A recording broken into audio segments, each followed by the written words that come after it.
So, Call of Duty Warzone had an event today. They revealed the brand new Warzone map for, I think, the next year or so, called URZIKSTAN. It's built by Raven Software and Sledgehammer Games, and it brings across all of those positive movement changes from the Modern Warfare 3 multiplayer. And I think it's probably about as close to what players should have expected from Warzone 2 last year. This is the product that should have followed Verdansk. The map feels like a proper spiritual successor. It shares that Eastern European, somewhat Soviet design that we had in Warzone 1. It's a bit brighter than Verdansk though, and it overhauls a bunch of mechanics that players complained about during Warzone 2's life cycle and those earlier seasons on the Al Mazrah map. The whole product just feels like a proper, concerted effort by the development team that's made it to put right some of the bizarre decisions that led to Warzone 2 becoming largely unliked when it launched.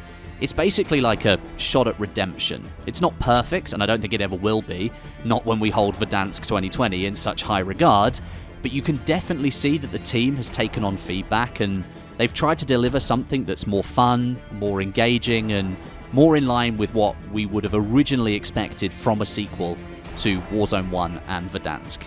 So let's start with a little bit of a fly around then. I grabbed the chopper during the setup, and you can immediately tell the difference between this map and the previous ones that tried to replace Verdansk, Al Mazrah and Caldera. This one doesn't have a massive mountain or a hill in the middle. You're looking at something that's more akin to like an urban sprawl of buildings, lots of low-rise structures that take up most of the ground space, and then it's broken up by a few smaller hills. There's a river complex in there as well, and then you've got like that high-rise set of buildings in the city that's called Zaravan, but I'm just going to call it Caravan City, I think. I'm never going to be able to say Zaravan. Raven developers said they were going for a more compact gameplay design with lots of building-to-building action, similar to that type of gameplay that you would have gotten on Verdansk. And there are plenty of more open areas as well between the POIs, and this is going to change up the gameplay quite a bit, moving away from close range, and it's going to favour the use of like marksman rifles, snipers, long-range ARs. So there is something here for everybody. And I've just got this feeling in my head when I look at this map. The colour palette mixed with the design of Verdansk, it just reminds me a little bit more of the Blackout map from Black Ops 4. The rivers that run through this URZIKSTAN map, those are now much clearer than the ones we saw on Al Mazrah and even Vondel in Warzone 2. They're almost completely transparent, which is easy to see in and out of. You can see players from a fair old distance away. Plus, there's a big gameplay bonus with URZIKSTAN. All players are now going to have access to a basic pistol when they swim underwater. So if you don't have a pistol in your loadout, let's say you've got an assault rifle in your primary slot, and a sniper rifle in your secondary slot, and then you dive underwater, in Warzone 2 on Al Mazrah or Vondel, you wouldn't have a pistol to shoot. You'd just be sitting there like a sitting duck, basically.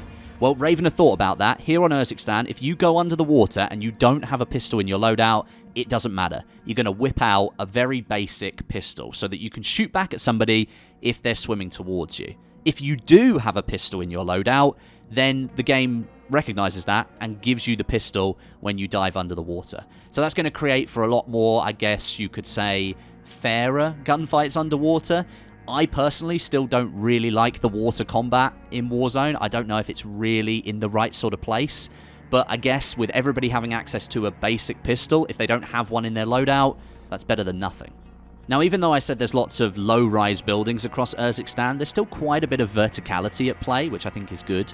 There's lots of external ladders and staircases on buildings, so you don't have to go in and use the very obvious internal staircase to get up. There's parkour spots outside some of the buildings. You can mantle up on objects and then get in through upstairs windows.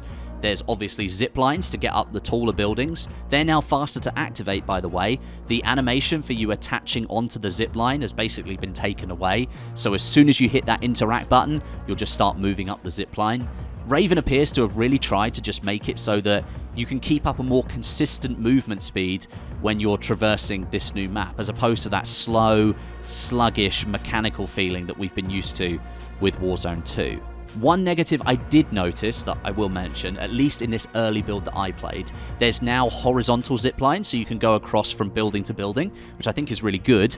It's just that right now, When you get off that zip line on the other side, there's like a 1-second delay where you can't do anything. It feels like a bit of a bug or just something that hasn't quite been ironed out yet, but I thought I'd mention it because obviously all of this update about the movement and things getting a little bit faster and more fluid, this kind of went against that. It's not that it interrupted anything, it's just something I immediately noticed. I got off that horizontal zip line and I was like, oh, I can't go anywhere. I almost felt like I had to let go of all the keys on my keyboard and put them back on again to be able to move. The UI for this URZIKSTAN map has seen a small change up. The font has changed, which is not really a major thing, I don't think, but it does have a bit more of a Blackout vibe. That's the second time I've mentioned that now, because the map looks a bit more like Blackout, and now the font looks like Blackout, or at least in my head it does. Raven has brought back the coloured weapon labels that got taken away with Warzone 2 and Al Mazrah, so now, depending on how many attachments you have on a weapon, it's going to be colour-coded in the loot pool in front of you, so grey is 0 and 1 attachment, green is 2, blue is 3, purple's 4, gold is 5, and then red is your custom loadout weapons. And this makes things a million times easier when you're looting to understand what state of weapon you're actually picking up. And now that it's been added back into this version of Warzone, I cannot understand for the life of me why it was ever removed with Warzone 2. It was such a great way to be able to see what you were picking up at a really quick glance. The fact it's back, that's really, really good. Plus, they've added back in that guitar riff when you pick up those gold 5 attachment guns. It's properly satisfying. Looting in general, though, was a bit hit and miss, I do have to say. This approach is still using Warzone 2's more physical system, where all the items lay on the ground and overlap each other, rather than Warzone 1's approach, where they all hover above the ground. Even then, they did overlap each other, but they all hovered above the ground, so it was, I think it was just easier to see. So when you opened a loot crate, things would just hover in front of you, and then you could choose what you wanted, or if you go over to a dead enemy player, all their loot would just be circled around them. In this version, it still all lays on the ground and it sort of like gets stuck on top of each other. Sometimes multiple weapons are in the same spot, so you kind of have to just like click the interact button multiple times to cycle through the guns on the ground until you get what you want. You can guarantee at some point that's going to get you shot at and probably going to get you killed. So I'd like it if Raven could take the game further back towards Warzone 1's system and have the loot hover above the ground. It's actually really easy for recognition because you can see everything there. They've actually done a really good job again with the plates, now auto pick up, and I think ammo auto picks up as well. So that's really good, but I'd love it if we could go back to that Warzone 1 way where everything hovers above the ground. Just more visually appealing, I think, and also easier to see what you're trying to grab. One part of the looting that I didn't really care for was the new approach to the gas masks. In theory, it sounds like a good change, but I actually think it's sort of a weird sidestep. Raven has instated a manual on-off state for the gas masks. I said it sounded good. So it allows you to equip the gas mask as a stowed item in your backpack. So you don't have to have it on all the time. You can put it in your backpack, and then when you need it, you can put it on manually by clicking it, and then when you don't need it, you can take it off again and put it back in your backpack. And that gets rid of all those things where your ADS and the gas mask comes on and gets in your way and you can't shoot somebody. And then when you come out of the gas, it takes the gas mask off, but you want to shoot somebody and it gets in the way. Now you've got control because you can click when you want to do it. But the issue is it now takes a slot in your backpack. And I don't really think it needs to have that. I think Raven could have just added an on-off toggle for the gas mask so it becomes active when you pick one up, and then instead of making it part of the loot pool that you have to put in your backpack, you just hit a button to put the gas mask on and then take it off again. And then once it gets to 0%, it goes out of your loadout or out of the selection on the screen and just drops on the ground or whatever. I don't know why it had to be part of the backpack system. I'm not really sure. I guess maybe so that you could carry multiple gas masks. I guess that's the theory behind it. Unfortunately, I didn't have a chance to talk to the developers about this one, but to me, it sounds like a good solution, being able to manually put the gas mask on and off, but the fact that it takes up a slot in your backpack in order to do that, I don't know if that really needed to happen. Maybe we just needed the on-off switch. Another positive change with this new map is the vehicles. I feel like they're a little bit more maneuverable. The GMC, the flatbed truck, the mum's car, the ATV, they're all still here from Warzone 2. They are the same vehicles, but they all feel more responsive to me. They don't lumber about as much anymore. They're just more snappy. And I definitely found on the bigger vehicles, when you put your foot down and you accelerate, they seem to just react a hell of a lot faster. The ATV, to me, sounds different as well. It sounds like the sounds that we got from Warzone 1, like exactly the same, because I think it was slightly different in Warzone 2. Maybe that's just my mind tricking me into thinking all of these changes are going back towards Warzone 1. Maybe they're still the same, but you can actually J-turn the flatbed truck now, and it won't be insanely slow when you start to accelerate away, so you can actually use it as a getaway vehicle, which is pretty cool. Vehicles just felt a little bit more fun again. They felt a bit more arcadey. Warzone 2 and Al Mazrah just made them a right pain to deal with. And the chopper as well. I think the chopper felt a little bit less clunky. Wasn't a massive difference, but to me it just felt like it was a little bit more responsive. All of the colours of the icons on the mini-map and on the large map, those have been updated. I think they've just been taken back to the Warzone 1 way of doing things. They just feel brighter and way more clear. The buy station is green. It's really easy to identify it. The contracts are a big bright yellow on the minimap. Vehicles without enemies in them are white. Vehicles with enemies are red, but the red seems really vibrant. And the redeploy drones are marked in purple. This time on URZIKSTAN, when I look at the minimap and I see those colors, I can very quickly get the information that I need, compared to Warzone 2, where for some reason most of the icons were white on the minimap, and that never really made any sense to me. Now, the Gulag has been updated a little bit here on the URZIKSTAN map, and by that I mean it's been almost reverted back to its Warzone 1 state. We now have a simple 3-lane Gulag that will sort out those 1v1 battles in a matter of seconds. No silly 2v2 stuff where you have to team up with somebody that on the normal map you'd end up killing, and then the jailer comes in and you can... Nah, none of that stuff. It's just 1v1, bosh, done. No overcomplication. You just get on with it. And I'd actually say that Raven has even improved on the original Gulag design of Warzone 1. They've implemented like a couple of random gameplay events, like you have these like full mags and armor.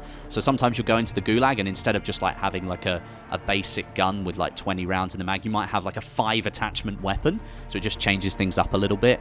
And then sometimes as well, when you go in, there's like money all over the floor, and then you can run through that money and collect it whilst you're in the Gulag. And then if you win your 1v1 and go back to the main map, you've got a bunch of cash that you can land on a buy station. Maybe you could like buy a loadout if you had enough cash, or you could buy a teammate back if you're playing in a group. Just feels like another way for you to get back up and running much quicker than what you could before. But I do have to say, the one feature that I really, really like of the new Gulag is the removal of the flag capture as an overtime feature, and instead Raven have replaced it with a zipline. So once you go into overtime, a zipline drops down in the middle of the Gulag, and if you can get on that zipline and zipline to the top without taking all damage to be killed, then you can just get out of the Gulag for free. So it's a little bit like capturing the flag, but it's a different mechanic, so you can just zipline your way to success.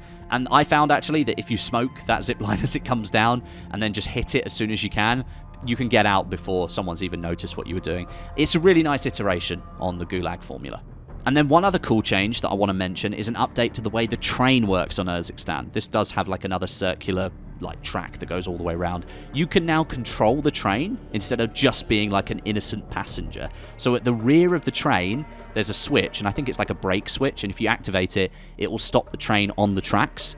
And then you can run to the front cabin, and there's going to be controls in there for the different directions you can go in, and that gives you control completely of where you want the train to go. It's really cool. The train also has a buy station on it now, as well as a UAV tower, so it's basically like a rolling fortress. I used to love dropping on the train in Warzone 1. There always used to be that contract on there.